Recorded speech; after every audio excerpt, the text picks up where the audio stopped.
बेटा ये मेरे और बहू के गहने हैं, इसको बेचकर 4 लाख तक तो मिल ही जाएगा। 4 लाख रुपए इन गहनों को बेच के आ जाएंगे और 1.5 लाख रुपए ये कैश है। अभी भी हमें कर्जा चुकाने के लिए कम से कम 3 लाख रुपए की जरूरत और पड़ेगी। सभी ने हमसे मुंह फेर लिया है, पता नहीं बाकी के पैसों का इंतजाम कैसे हो पाएगा, कुछ भी समझ नहीं आ रहा। बेटा अब तो हमारे पास एक ही ऑप्शन है, वो जो गांव की जमीन है ना। नहीं पापा, मैं आपको वो जमीन नहीं बेचने दूंगा। ये ले दे के पुश्तैनी एक ही जमीन बाकी है हमारे पास, और कभी गांव जाना होता है तो हम कहाँ रहेंगे, किनके पास सोएंगे। मैं आपको वो जमीन नहीं बेचने दूंगा, हम जैसे तैसे पैसों का इंतजाम कर लेंगे। और बेटा गांव में तेरे ताऊ हैं, चाचा है, उनके पास रह लेंगे। जिन चाचा और ताऊ जी की आप बात कर रहे हो, जब आप गांव से शहर आए किसी ने आपको फोन करके पूछा, माँ के बारे में पूछा? अरे आजकल हर कोई मतलबी है, वो लोग हमें सुख में याद नहीं करते तो दुख में कैसे काम आएंगे पापा, आप खुद सोचो। तो बेटा एक काम करते हैं ना, तो अपने भाई से बोलना सूरज से, वो कर देगा इंतजाम। आखिर वो भी तो इस घर की औलाद है, करेगा हमारी मदद। हाँ सैम, मम्मी जी बिल्कुल सही बोल रही हैं। सूरज भैया से बात करके देखते हैं, क्या पता वो मदद कर दे, क्योंकि इस बुरे टाइम में सबने हमसे मुंह तो फेर ही दिया है और तो कोई ऑप्शन है नहीं हमारे पास। सताक्षी, जब से सूरज शादी करके अलग हुआ है ना, तब से वो हम लोगों से वैसे ही मतलब कम रखता है। अब ऐसे पैसों की मदद के लिए बोलेंगे तो पता नहीं वो करेगा या नहीं। मुझे नहीं लगता कि उससे मदद मांगनी चाहिए। सैम बुराई क्या, एक बार फोन कर लेना, बात करने में क्या जाएगा।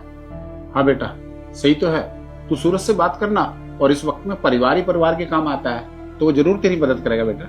अच्छा, अगर ऐसा ही है तो फोन पे क्यों बात करनी, आमने सामने बात कर लेते हैं। क्यों ना हम चलते हैं और जाके सामने भैया से बात करेंगे, इस बहाने भैया से मुलाकात भी हो जाएगी। तो चलते हैं ना, हम सब चल के बात करते हैं वहीं पे। नहीं माँ, सब नहीं, बस आप और मैं, क्योंकि ऐसे सब जाएंगे मदद के लिए तो शायद भैया को अच्छा ना लगे।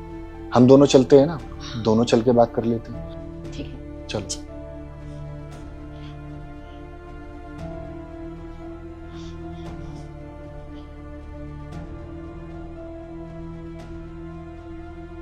सॉरी भैया, अभी तो मैं आपकी कोई मदद नहीं कर सकता।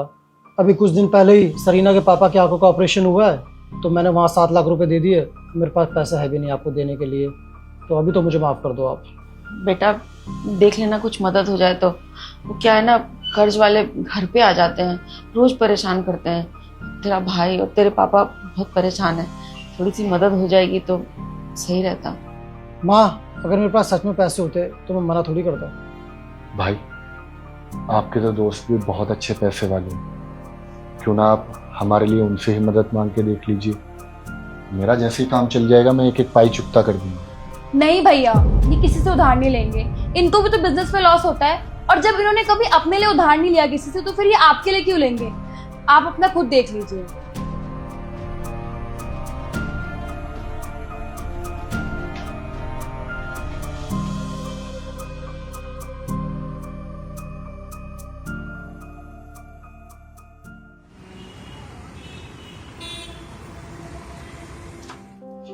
नमस्ते मम्मी। जीता रहे, आना अंदर आ। पापा नमस्ते।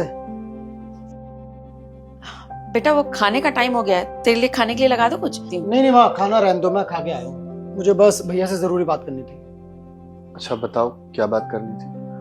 भैया वो पैसे का इंतजाम हुआ आपका? हाँ, 1 लाख रुपए का और इंतजाम हो गया था, बस 2 लाख रुपए की और जरूरत है।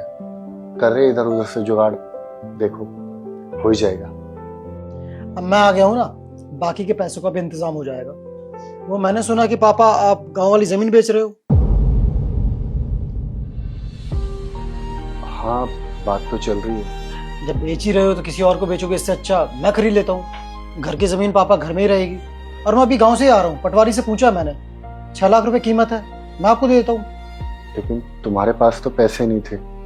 जब पिछले हफ्ते माँ और मैं उधार के लिए आए थे तो तुमने मना कर दिया था, फिर इस जमीन खरीदने के पैसे कहाँ से आ गए? अरे वो कुछ पैसे मैंने साले से ले लिए थे और कुछ मैंने इधर उधर से उधार ले लिए, और बाकी तो तुझे पता ही है कि मेरा काम तो इतना सही नहीं चल रहा।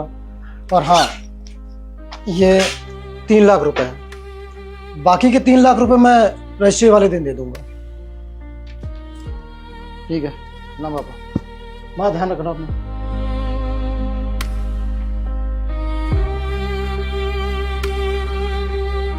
क्या हुआ, तुम दोनों उदास कैसे हो गए? बेटा ये तो दुनिया का दस्तूर है, जब भी कोई खानदानी जमीन या खानदानी घर बिका है ना, तो अक्सर खरीदार अपने ही होते हैं।